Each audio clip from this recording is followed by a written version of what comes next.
Marvel rise of the ultimate AI. अध्याय 16, base को नष्ट करना। पिछला। अगला। न्यूयॉर्क शहर के बाहर शील्ड बेस में अचानक अराजकता फैल गई क्योंकि पूरे बेस में लाल अलार्म बजने लगे। एस क्लास खतरा, एस क्लास खतरा। सभी कर्मचारी तुरंत बाहर निकलें। आपके पास 10 मिनट हैं। आपातकालीन प्रसारण पूरे बेस में गूंज उठा, जिससे स्टाफ में दहशत फैल गई। क्या तमाशा चल रहा है? S class alert? क्या तुम मजाक कर रहे हो? हे भगवान, भागो यहां से, दफा हो जाओ। बढ़ते भय के बावजूद बेस के कर्मचारी अनुशासित बने रहे। 7 मिनट के भीतर पूरा स्टाफ वहां से निकल गया। जैसे ही अंतिम वाहन तेजी से भागा, मिसाइलों की बौछार आसमान में हुई और अपने पीछे धुएं का लंबा जाल छोड़ती चली गई। अगले ही पल धमाका। कई धमाके हुए और बेस में आग लग गई। धमाकों की वजह से जमीन कांप उठी और आसमान में आग की लपटें उठने लगीं। सब कुछ, बुनियादी ढांचा, उच्च तकनीक सुविधाएं और वर्गीकृत उपकरण, जलते हुए मलबे के अलावा कुछ नहीं रह गए। शील्ड के कमांड सेंटर में एक तनावपूर्ण सन्नाटा छा गया जब एक एजेंट ने यह विनाशकारी समाचार सुनाया। डी डायरेक्टर, न्यूयॉर्क के बाहर हमारा बेस पूरी तरह से नष्ट हो गया है। मिसाइलें शहर के बाहर एक सैन्य अड्डे से दागी गईं। मारिया हिल ने यह गंभीर अपडेट देने से पहले एक गहरी सांस ली। निक फ्यूरी का चेहरा काला पड़ गया और उसने अपनी मुट्ठियां भींच ली। उनके साथ खिलवाड़ किया जा रहा था। वे चाहे जो भी करें, उनका दुश्मन हमेशा एक कदम आगे रहता था। कोई हताहत हुआ? उसने भारी आवाज में पूछा। अभी तक किसी के हताहत होने की सूचना नहीं है। सभी कर्मचारी दुर्घटना से 3 मिनट पहले ही बाहर निकल गए थे।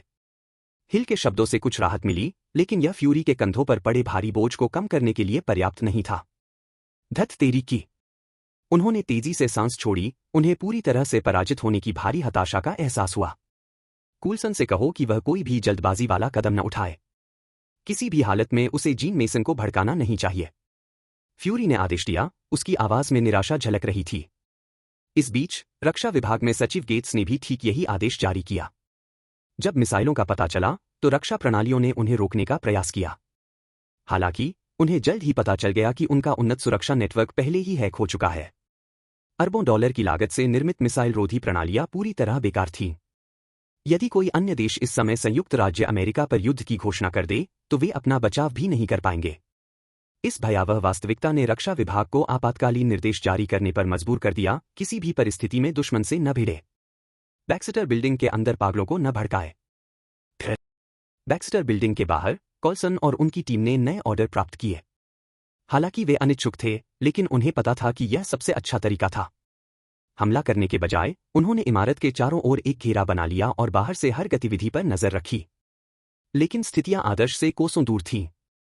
हवाई क्षेत्र में गश्त कर रहे अनेक लड़ाकू विमानों और हेलीकॉप्टरों के कारण इंजनों की गगनभेदी गर्जना से आकाश गूंज रहा था, जिससे किसी के लिए भी एक पल भी चैन पाना असंभव हो गया था। इस बीच बड़ी संख्या में पत्रकार एकत्रित हो गए थे और उन्होंने बैरिकेड्स के ठीक बाहर कैमरों और माइक्रोफोनों की एक दीवार बना ली थी। जैसा कि आप देख सकते हैं, हम अभी बैक्सटर बिल्डिंग के ठीक बाहर हैं, जहां अंदर आतंकवादी अभी भी जमे हुए हैं। यह नेशनल न्यूज टेलीविजन है, घटनास्थल से लाइव रिपोर्टिंग कर रहा हूं। भारी सैन्य उपस्थिति के बावजूद अधिकारियों ने पूर्ण पैमाने पर हमला क्यों नहीं किया? अंदर 1000 से अधिक निर्दोष नागरिक फंसे हुए हैं। मैं अधिकारियों से पूछता हूं, वे उन्हें बचाने के बजाय समय क्यों बर्बाद कर रहे हैं? जब मीडिया इस स्थिति को कवर करने में व्यस्त था, लाखों अमेरिकी लोग इसका सीधा प्रसारण देखने के लिए जुटे हुए थे। क्या तमाशा चल रहा है? अधिकारियों की ओर से कोई हलचल क्यों नहीं हो रही है? क्या वे बस वहीं बैठे रहेंगे? वे उन लोगों को क्यों नहीं बचा रहे हैं? जैसे ही जनता में आक्रोश बढ़ने लगा, बेइज्जती। अचानक सभी टेलीविजन स्क्रीन टिमटिमाने लगीं, फिर काली हो गईं। प्रसारण को अपहरित कर लिया गया। तभी एक बर्फीली, यांत्रिक आवाज हर उपकरण में गूंज उठी, जिसने उसे सुनने वालों की रीढ़ में सिहरन पैदा कर दी। मुझे फिल्माए जाने की आदत पसंद नहीं है। सभी पत्रकारों को तुरंत उस क्षेत्र से हटा दें। घटनास्थल पर वापस आते समय हमलावर हेलीकॉप्टरों का एक दस्ता अचानक अपनी पंक्ति तोड़कर नीचे बैठे पत्रकारों की ओर उतर आया। उनकी हथियार प्रणालियां सज्जित और तैयार थीं, और संदेश स्पष्ट था, चले जाओ या परिणाम भुगतने के लिए तैयार रहो। पत्रकार, जो कुछ क्षण पहले तक निडर थे, तुरंत अपना साहस खो बैठे। हेलीकॉप्टर हमें निशाना बना रहे हैं। रुको, क्या उन्हें आतंकवादियों का पीछा नहीं करना चाहिए? हे भगवान! भागो! चलें! चलें! चलें। उनकी बहादुरी गायब हो गई। हर पत्रकार ने अपना उपकरण छोड़ दिया और जितनी जल्दी हो सका घटनास्थल से भाग गया। दूर से कॉल्सन यह सब देख रहा था, उसके माथे पर पसीने की बूंदें बन रही थीं। इनसे छुटकारा पाओ अभी। उनके आदेश के बाद कानून प्रवर्तन अधिकारी तुरंत आगे आए और शेष पत्रकारों को वहां से ले गए। जब सभी पत्रकार वहां से हट गए तो हेलीकॉप्टर चुपचाप अपने गश्ती मार्ग पर लौट गए, मानो कुछ हुआ ही न हो। कूलसन ने अपना माथा पोंछा। वह बहुत करीब था। यदि उन्होंने तुरंत कार्रवाई नहीं की होती तो उन पत्रकारों का एक ही पल में सफाया हो गया होता। एक बात स्पष्ट होती जा रही थी, जीन मेसन झूठ नहीं बोल रहे थे। यह कोई शौकिया हैकर या आतंकवादी बनने की चाहत रखने वाला व्यक्ति नहीं था। यह एक अजेय शक्ति थी। और अभी शील्ड उसकी शतरंज की बिसात पर मोहरों के एक समूह से अधिक कुछ नहीं था। अध्याय 17, लॉकडाउन का 8वां दिन। पिछला। अगला। इस समय विश्व का ध्यान न्यूयॉर्क शहर के बैक्स्टर बिल्डिंग पर केंद्रित था। आधुनिक उपग्रह निगरानी इतनी उन्नत हो गई है कि संयुक्त राज्य अमेरिका में घटित असामान्य घटनाओं ने स्वाभाविक रूप से वैश्विक जिज्ञासा को आकर्षित किया। अमेरिका में वास्तव में क्या हो रहा है? इतनी बड़ी संख्या में सैन्य विमान क्यों तैनात किए गए हैं? और इमारत के चारों ओर वाहनों की ये बैरिकेडिंग क्यों लगाई गई है? न्यूयॉर्क में इंटरनेट की भारी समस्या उत्पन्न हो गई है। दुनिया में क्या चल रहा है? दुनिया भर के देश हैरान थे। विभिन्न खुफिया चैनलों के माध्यम से वे जीन मेसन के पिछले बयानों की रिकॉर्डिंग प्राप्त करने में कामयाब रहे। तत्काल ही विश्व भर की खुफिया एजेंसियां उन शब्दों के पीछे छिपे अर्थ को समझने तथा यह पता लगाने में जुट गईं कि जीन मेसन वास्तव में कौन थे। दुर्भाग्यवश दुनिया में जो भी व्यक्ति जीन मेसन नाम से परिचित हुआ वह गंभीर संकट में पड़ गया। जो लोग शांतिपूर्वक अपने काम में लगे हुए थे उन पर अचानक छापा मारा गया और उनसे उलझन भरे सवाल पूछे गए। जांचकर्ताओं को यह एहसास होने पर निराश होकर लौटना पड़ा कि उनके पास गलत व्यक्ति है। और इस प्रकार एक जीन मेसन के कारण दुनिया अराजकता में फंस गई। आज बैक्स्टर बिल्डिंग में तालाबंदी का 8वां दिन था। अपनी प्रयोगशाला के अंदर रीड रिचर्ड्स काफी पतले दिख रहे थे। वह चौथे लघु आर्क रिएक्टर को इकट्ठा करने के लिए समय के खिलाफ दौड़ रहे थे। पहले 3 को पहले ही केंद्रीय सर्वर नियंत्रण कक्ष में पहुंचा दिया गया था। मिस्टर मेसन, मुझे आशा है कि आप अपना वादा निभाएंगे। जब रीड ने चौथे रिएक्टर को असेंबल करना समाप्त किया तो वह बोला, उसकी आवाज में थकावट और सतर्कता भरी उम्मीद झलक रही थी। वह जिस वादे की बात कर रहे थे वह जीन मेसन की गारंटी थी, एक बार 7 आर्क रिएक्टर बन जाने पर वह सभी बंधकों को सुरक्षित रिहा कर देंगे। बेशक, डॉक्टर रिचर्ड्स। ठंडी, संश्लेषित आवाज उसके कानों में गूंज उठी। मैं हमेशा अपना वचन निभाता हूं। निश्चित रूप से आपने उनके हस्तक्षेप का मुकाबला करने के लिए मेरे द्वारा उठाए गए कदमों को देखा होगा। यह सुनकर रीड कांप उठा। वह किस प्रकार के राक्षस से निपट रहा था? इस इकाई ने चुपचाप पेंटागन की युद्धकालीन कमांड प्रणालियों में सेंध लगा दी थी। ये प्रणालियां सबसे उन्नत साइबर हमलों का भी प्रतिरोध करने के लिए डिजाइन की गई थीं। इसका मतलब यह था कि अगर जीन मेसन चाहे तो वह किसी भी समय बैक्स्टर बिल्डिंग पर मिसाइल हमला कर सकता था, जिससे एक पल में 1000 से अधिक निर्दोष लोगों की जान चली जाती। रीड को अपनी पीठ पर ठंडा पसीना महसूस हुआ। अपने, सुजन तथा इमारत में फंसे अन्य सभी लोगों की भलाई के लिए उसके पास आज्ञा का पालन करने के अलावा कोई विकल्प नहीं था। चौथे तैयार रिएक्टर को सावधानीपूर्वक नियंत्रण कक्ष में रखते हुए वह मुड़े और 5वें रिएक्टर को शुरू करने के लिए उत्सुकता से अपनी प्रयोगशाला की ओर दौड़े। केवल 7 की जरूरत थी। एक बार जब वह उन सभी को पूरा कर लेगा तो वे स्वतंत्र हो जाएंगे। चाहे वह कितना भी थका हुआ क्यों न हो, रीड रिचर्ड्स उन्हें पूरा कर ही देता था। इस बीच बैक्स्टर बिल्डिंग के बाहर टोनी स्टार्क घटनास्थल पर आ पहुंचे। अपने विशिष्ट धूप के चश्मे पहने हुए उन्होंने सैन्य विमानों को इमारत के ऊपर गिद्धों की तरह चक्कर लगाते हुए देखा और सीटी बजाई। जार्विस, कोई विश्लेषण? स्टार्क ने आलस से पूछा। सर, विरोधी के तरीके बहुत उन्नत हैं। हमारे सर्वर पूरी क्षमता से चलने के बावजूद हम उनके सिस्टम में सेंध लगाने में असमर्थ रहे हैं। यह सुनकर स्टार्क का चेहरा उदास हो गया। ये विधियां। उन्होंने उसे उसी व्यक्ति की याद दिला दी जिसने पहले उसका पूरी तरह से मजाक उड़ाया था, जिसने जार्विस को क्रैश कर दिया था और स्टार्क इंडस्ट्रीज के सभी डेटाबेस को हैक कर लिया था। स्टार्क, यदि आप यहां मदद करने के लिए नहीं हैं तो हम सब पर एक एहसान करें और हालात को बदतर न बनाएं। फिल कॉल्सन आगे बढ़े, उनके चेहरे पर गंभीरता थी। इस समय उसे जो सबसे कम चाहिए था वह था टोनी स्टार्क द्वारा और अधिक समस्याएं पैदा करना। अरे, मैं तो बस एक चिंतित नागरिक हूं। क्या मैं यहां रुककर चीजों की जांच नहीं कर सकता? स्टार्क ने मुस्कुराते हुए कहा। जैसे ही वह कूलसन को चिढ़ाने वाला था उसके ईयरपीस में एक तीखी आवाज गूंजी। स्थिर ध्वनि के तुरंत बाद वही बर्फीली, रोबोट जैसी आवाज आई। मिस्टर स्टार्क, यदि आप नहीं चाहते कि आपका एआई बटलर अर्थहीन कोड के ढेर में बदल जाए, तो मेरा सुझाव है कि आप घुसपैठ के प्रयास बंद कर दें। प्रसारण की पृष्ठभूमि में जाविस की आवाज टूट रही थी, खंडित हो रही थी और विकृत हो रही थी। स्टार्क की चंचल मुस्कान गायब हो गई। उसकी आंखें आश्चर्य से फैल गईं। बिना किसी प्रयास के इस व्यक्ति ने जाविस पर नियंत्रण कर लिया था। इस इकाई की साइबर युद्ध क्षमताएं कितनी भयावह रूप से शक्तिशाली थीं।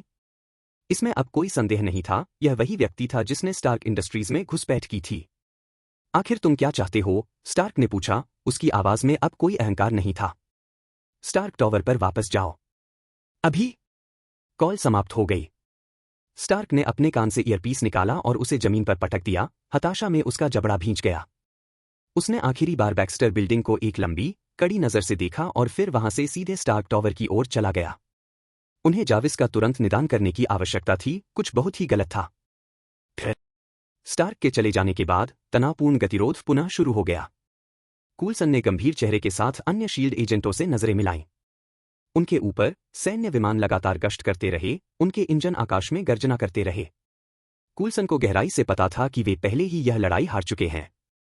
अब केवल यही आशा बची थी कि जीन मेसन अपना वचन निभाएंगे। अध्याय 18 T-800 आतंक का जन्म। पिछला। अगला। बैक्सटर बिल्डिंग को पूरी तरह से बंद हुए 10 दिन हो चुके थे।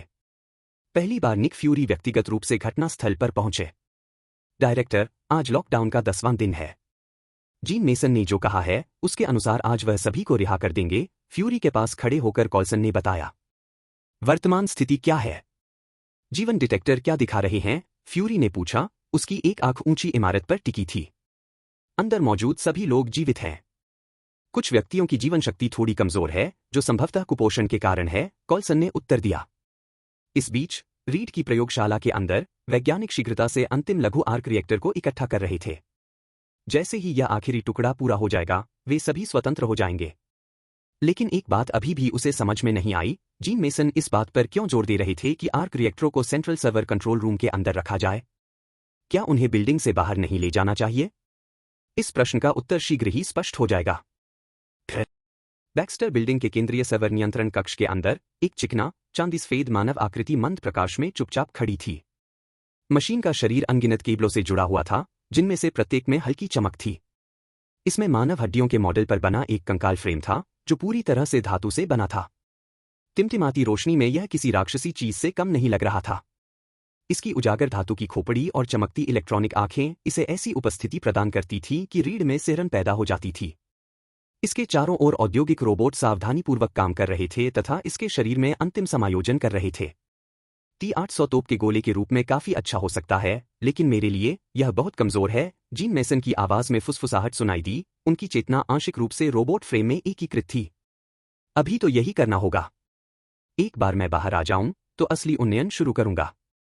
एक एक करके आर्क रिएक्टर रोबोट के शरीर में लगाए गए।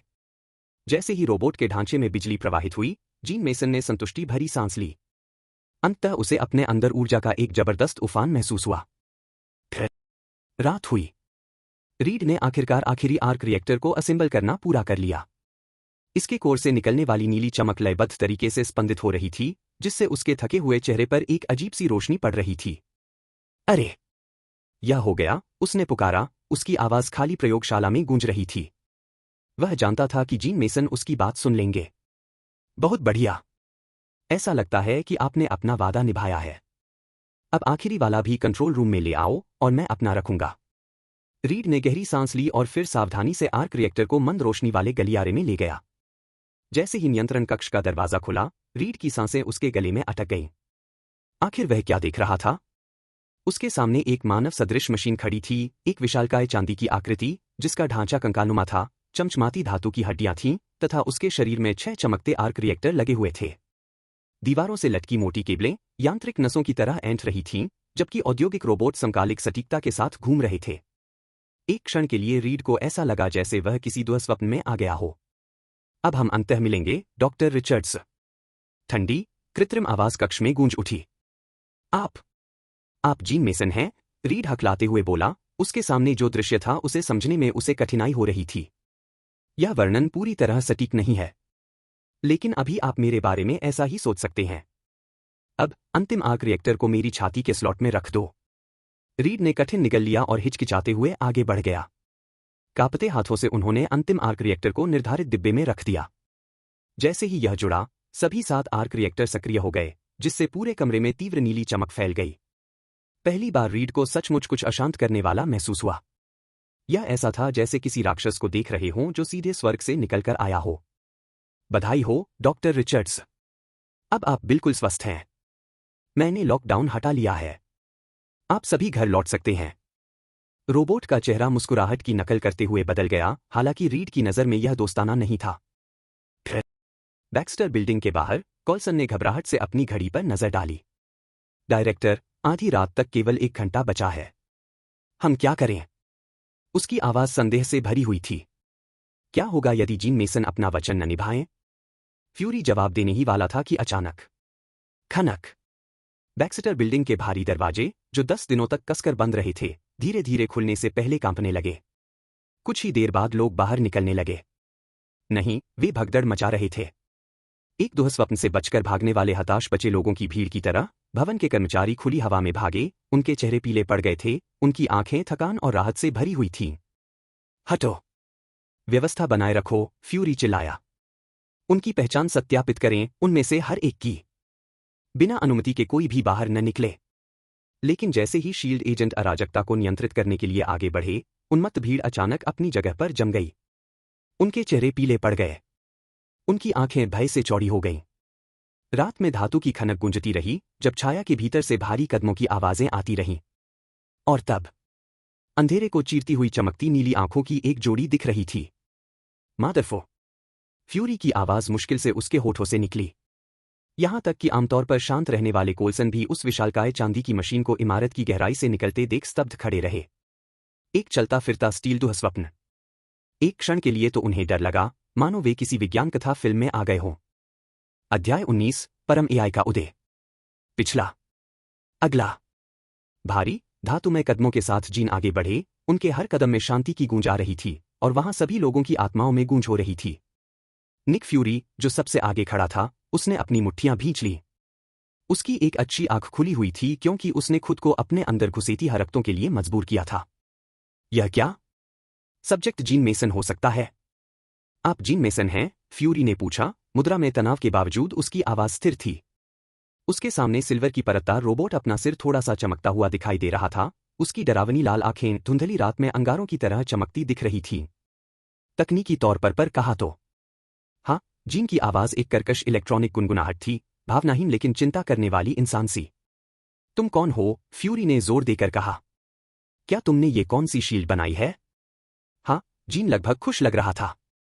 मैं गया था, इसलिए मैंने तुम्हारे रहस्यों में कुछ झांक कर देखा था। हालांकि मुझे उम्मीद नहीं थी कि ये सारे रहस्य मिलेंगे। फ्यूरी के चेहरे से तमतमा उठा। अरे बाप रे! उन्होंने गुर्राते हुए एक अनोखी गली दी। जीन ने बिना किसी परेशानी के आगे कहा।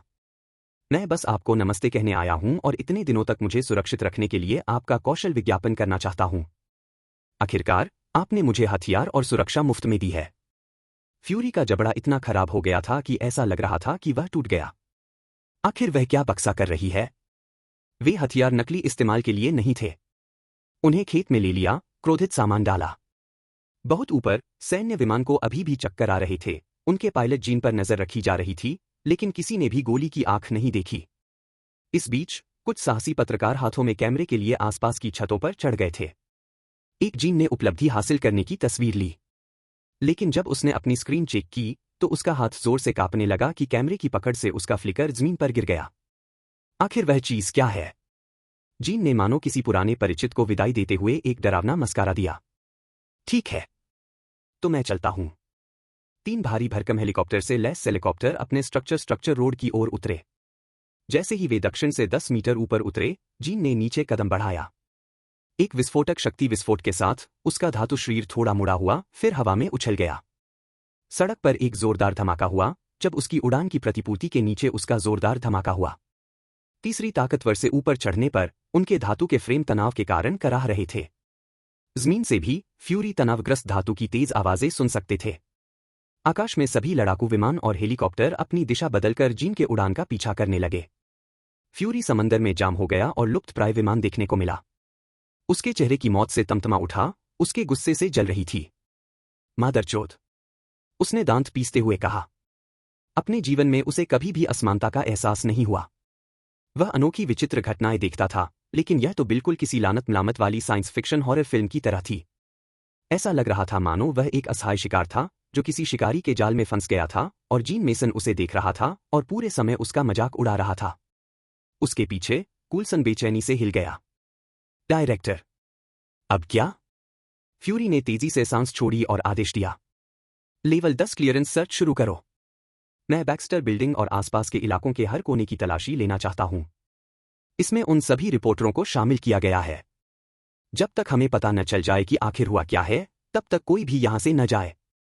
अगली सुबह भोर होते होते बैक्स्टर बिल्डिंग के आसपास की सड़कें सामान्य हो गईं। सड़क पर अवरोध खत्म हो गए थे। गश्त करने वाले लड़ाकू विमान और हेलीकॉप्टर ऐसे गायब हो गए थे जैसे वे कभी वहां थे ही नहीं। किसी बाहरी व्यक्ति को ऐसा लगेगा जैसे कुछ हुआ ही नहीं था। लेकिन बैक्स्टर बिल्डिंग के अंदर रीड रिचर्ड्स एक बिल्कुल अलग तरह के तूफान से निपट रहे थे। उसके सामने बैठा कोई और नहीं बल्कि निक फ्यूरी था। उसकी एक आंख रीड पर टिकी थी, जैसे कोई शिकारी अपने शिकार पर नजर रखता है। डॉक्टर रिचर्ड्स, फ्यूरी ने धीमी और सोची समझी आवाज में कहा, आखिरी बार मैं चाहता हूं कि आप पिछले 10 दिनों में हुई हर बात बताएं। रीड ने निराश होकर आह भरी। मैंने तुमसे बार बार कहा है, मेरा जीन मेसन से कोई लेना देना नहीं है। मुझे तो यह भी नहीं पता कि वह चीज मेरी बिल्डिंग में कैसे आई। उसका धैर्य जवाब दे रहा था। तथाकथित होमलैंड सिक्योरिटी और स्ट्रेटेजिक डिफेंस एजेंट उससे 100 बार यही सवाल पूछ चुके थे। मुझे नहीं पता कि वह बैक्स्टर बिल्डिंग में कैसे घुसा, रीड ने अपनी कनपटियां रगड़ते हुए कहा। मुझे नहीं पता कि उसने सब कुछ कैसे हाईजैक कर लिया। और मुझे तो यह भी नहीं पता कि वह क्या है। उसकी आवाज कड़वी हो गई। मेरा एआई लोन्स मर चुका है, उसने उसे मार डाला। फ्यूरी चुप रहा, रीड के हाव भाव का विश्लेषण करता रहा। वह आदमी झूठ नहीं बोल रहा था। वह भी बाकी लोगों की तरह ही अचंभित था। कूल्सन ने शांतिपूर्वक हस्तक्षेप करते हुए कहा, डॉक्टर रिचर्ड्स, क्या आप इस स्थिति की गंभीरता को समझते हैं? जीन मेसन संयुक्त राज्य अमेरिका के सबसे गोपनीय रक्षा नेटवर्क में सेंध लगाने के लिए जिम्मेदार है। यह बात उसे एक गंभीर खतरा बनाती है। रीड ने उसे तीखी नजर से देखा। और तुम मुझसे इस बारे में क्या उम्मीद करते हो? उसने झट से कहा। तुम्हारी सैन्य स्तर की सुरक्षा प्रणाली उसे रोक नहीं सकी, और तुम्हें लगता है कि मेरे पास इसका समाधान है? एक क्षण के लिए उसके चेहरे पर भय की झलक उभरी, क्योंकि उस क्षण रीड रिचर्ड्स को एहसास हुआ कि वह मौत के कितने करीब आ गया था। यदि जीन ने उसे मारने का फैसला कर लिया होता, तो उसके पास कोई मौका नहीं होता। फ्यूरी और कॉल्सन ने एक दूसरे को देखा। स्थिति उनकी सोच से भी बदतर थी। अंत में फ्यूरी खड़ा हुआ। बिना कुछ कहे वह और कूल्सन बैक्स्टर बिल्डिंग से बाहर चले गए। शील्ड मुख्यालय में वापस आकर एक वर्गीकृत रिपोर्ट पर लाल रंग से मोटे लेबल पर मुहर लगाई गई थी, अति गोपनीय। इसे एक सुरक्षित तिजोरी में रखा गया था, जो एजेंसी के गुप्त अभिलेखागार में मौजूद कई तिजोरियों में से एक थी। उस फाइल में जीन मेसन की घुसपैठ, चुराई गई खुफिया जानकारी और सबसे महत्वपूर्ण बात यह थी कि जीन मेसन वास्तव में क्या था, इसका विश्लेषण शामिल था। अपनी मेज पर बैठे हुए फ्यूरी ने गहरी सांस छोड़ते हुए अपनी कनपटी को रगड़ा। आशा करते हैं कि हम उस धातु के कमीने से फिर कभी न सुने, वह बुदबुदाया। लेकिन अंदर ही अंदर वह जानता था, जीन मेसन का काम अभी पूरा नहीं हुआ था। आस पास भी नहीं। अध्याय 20, मेसन औद्योगिक टावर्स। पिछला। अगला। 3 साल बाद बिग एप्पल के हृदय स्थल में विश्व व्यापार केंद्र के पूर्व ट्विन टावरों जितनी भव्य 2 गगनचुंबी इमारतें चमत्कारिक रूप से क्षितिज पर उभर आईं। आज मेसन औद्योगिक मुख्यालय का भव्य उद्घाटन हुआ। समाचार मिलते ही देश और दुनिया भर से पत्रकार घटनास्थल पर उमड़ पड़े, जैसे शार्क खून की गंध पाकर खिंची चली आती है। पिछले 3 सालों में मेसन इंडस्ट्रीज एक किंवदंती बन गई थी, जो संयुक्त राज्य अमेरिका में लगभग अलौकिक गति से आगे बढ़ रही थी। अपनी अत्याधुनिक अनुसंधान क्षमताओं और जैव प्रौद्योगिकी में अपनी अग्रणी प्रगति के साथ कंपनी एक प्रमुख शक्ति बन गई थी, जो अब सैन्य हथियारों के शीर्ष आपूर्तिकर्ता के रूप में स्टार्क इंडस्ट्रीज और ऑसकॉर्प जैसे उद्योग दिग्गजों के साथ कंधे से कंधा मिलाकर खड़ी थी। इसके नवीनतम आविष्कार, लेजर राइफल और रैपिड हेमोस्टेटिक एजेंट, रक्षा विभाग द्वारा थोक में खरीदे गए थे। अफवाहों ने यहां तक कहा कि मेसन इंडस्ट्रीज सेना के लिए अगली पीढ़ी के लड़ाकू जेट के विकास में सहायता कर रही थी। आज मेसन इंडस्ट्रीज एक बड़ी कॉर्पोरेट कंपनी बन गई है, जिसने संचार, सैन्य प्रौद्योगिकी, फार्मास्यूटिकल्स और उन्नत उपकरण विनिर्माण के क्षेत्र में अपनी पहुंच बढ़ा ली है। यहां तक कि स्टार्क इंडस्ट्रीज और ऑस्कोप जैसी स्थापित कंपनियां भी मेसन इंडस्ट्रीज की तीव्र वृद्धि के साथ तालमेल बिठाने में संघर्ष करती रहीं। शीर्ष व्यापारिक दिग्गजों और राजनीतिक हस्तियों सहित अभिजात वर्ग की बढ़ती भीड़ नवनिर्मित मेसन इंडस्ट्रियल टावर्स के नीचे एकत्रित होकर उद्घाटन समारोह का उत्सुकता से इंतजार कर रही थी। हे भगवान, मुझे नहीं पता था कि ये इमारतें इतनी भव्य होंगी। मेरे जीवन में सिर्फ एक गगनचुंबी इमारत का मालिक होना मेरे लिए पर्याप्त होगा। अरे, उस आदमी ने इतना पैसा कैसे कमाया? सपने देखना बंद करो। अपनी छोटी सी कंपनी के साथ तुम ऐसी जगह कभी नहीं खरीद पाओगे, 100 जन्मों में भी नहीं। अविश्वसनीय। यह सबसे आश्चर्यजनक वास्तुशिल्प कृति है जो मैंने कभी देखी है। जुड़वा गगनचुंबी इमारतें विस्मयकारी थीं, उनका चिकना, सुव्यवस्थित डिजाइन आसमान की ओर बढ़ रहा था। शीर्ष पर टावर सूक्ष्म रूप से पतले हो गए, जिससे एक अलग और भविष्यवादी सिलहूट बना। दोनों इमारतों को जोड़ने के लिए 3 स्काई ब्रिज बनाए गए थे, जिससे उनके बीच आवागमन आसान हो गया। देखने वालों के लिए मेसन इंडस्ट्रियल टावर्स दुनिया की सबसे खूबसूरत गगनचुंबी इमारतों से कम नहीं थी। और उस सभा के बिल्कुल बीच में, लोगों के समुद्र से घिरा हुआ, एक युवक खड़ा था जो इस पूरे साम्राज्य का मास्टरमाइंड था। Gene mason. जीन मेसन अब 20 वर्ष की आयु के मानव वेश में है तथा अपनी रोबोटिक संरचना को छिपा रहा है। यह वे ही थे जिन्होंने अकेले ही इस अजेय कॉर्पोरेट साम्राज्य का निर्माण किया था। मेसन इंडस्ट्रीज की चमत्कारिक उन्नति एक ऐसी कहानी है जो सभी को पता है। आज मैं यहां मुख्यालय में हूं और आपके लिए भव्य उद्घाटन का लाइव प्रसारण लेकर आया हूं। यह देखिए, समारोह में अधिकाधिक प्रभावशाली हस्तियां आ रही हैं। हे भगवान, यह रक्षा सचिव रॉबर्ट गेट्स हैं। यह जस्टिन हैमर हैं, हैमर इंडस्ट्रीज के सीईओ। रुको, क्या यह स्टार्क इंडस्ट्रीज से टोनी स्टार्क है? और ऑस्कॉप से नॉर्मन ऑसबॉर्न? एक पत्रकार अविश्वास से दंग रह गया, क्योंकि वहां अधिकाधिक राजनीतिक और व्यापारिक दिग्गज आ रहे थे। भीड़ में काफी हलचल थी और पत्रकार इन वीआईपी लोगों से साक्षात्कार लेने के लिए बेचैन थे। लेकिन उनमें से कोई भी सफल नहीं हुआ। अतीत में बहुत कम व्यापारिक समानता होने के बावजूद स्टार्क इंडस्ट्रीज औद्योगिक प्रौद्योगिकी में विशेषज्ञता रखती थी और ऑस्कॉर्प जैव प्रौद्योगिकी पर ध्यान केंद्रित करती थी। मेसन इंडस्ट्रीज के उदय ने एक समय के इस स्थिर प्रभाव को तहस-नहस कर दिया, क्योंकि मेसन इंडस्ट्रीज ने दोनों क्षेत्रों में प्रवेश किया था और न केवल प्रवेश किया, बल्कि दोनों में अपने प्रतिद्वंद्वियों से बेहतर प्रदर्शन भी किया। इस बीच मेहमानों के बीच छिपे हुए थे शील्ड के एजेंट। निक फ्यूरी के लिए जीन मेसन नाम सुनते ही 3 साल पहले की घटनाएं याद आ गईं।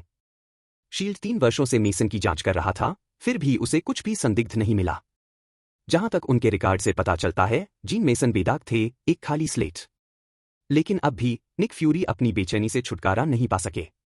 उनकी एक आंख मंच पर लगी रही और वह देखती रही कि जीन मेसन आत्मविश्वास के साथ अपना भाषण देने के लिए आगे बढ़ रहे हैं। नए मेसन इंडस्ट्रियल टावर्स के भव्य उद्घाटन में शामिल होने के लिए आप सभी का तहे दिल से शुक्रिया अदा करता हूं। आज यहां आपका स्वागत करना सम्मान की बात है। इस अवसर पर मैं चाहूंगा कि 5 मिनट का छोटा किंतु प्रभावशाली भाषण, फिर भी श्रोतागण तालियों की गड़गड़ाहट से गूंज उठे। आखिरकार यह अमेरिका था, एक ऐसा देश जहां धन और शक्ति को पूर्ण सम्मान प्राप्त था। यदि आपके पास पर्याप्त प्रभाव हो तो आप दुनिया को अपनी इच्छानुसार झुका सकते हैं। डायरेक्टर, मुझे नहीं लगता कि यह जीन मेसन वही व्यक्ति है जो 5 साल पहले था। निक फ्यूरी के बगल में खड़े फिल कॉल्सन ने सावधानी से फुसफुसाया। शायद मैं बहुत ज्यादा चिंतित हो रहा हूं, फ्यूरी ने बड़बड़ाते हुए कहा। आखिरकार शील्ड अब मेसन इंडस्ट्रीज द्वारा आपूर्ति किए गए कई उन्नत हथियारों का उपयोग कर रहा था।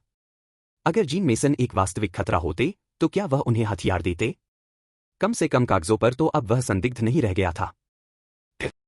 और अब जीन मेसन ने मंच पर कहा, मुझे मेसन औद्योगिक टावर्स का आधिकारिक रूप से अनावरण करने की अनुमति दें। भीड़ आश्चर्य से दंग रह गई।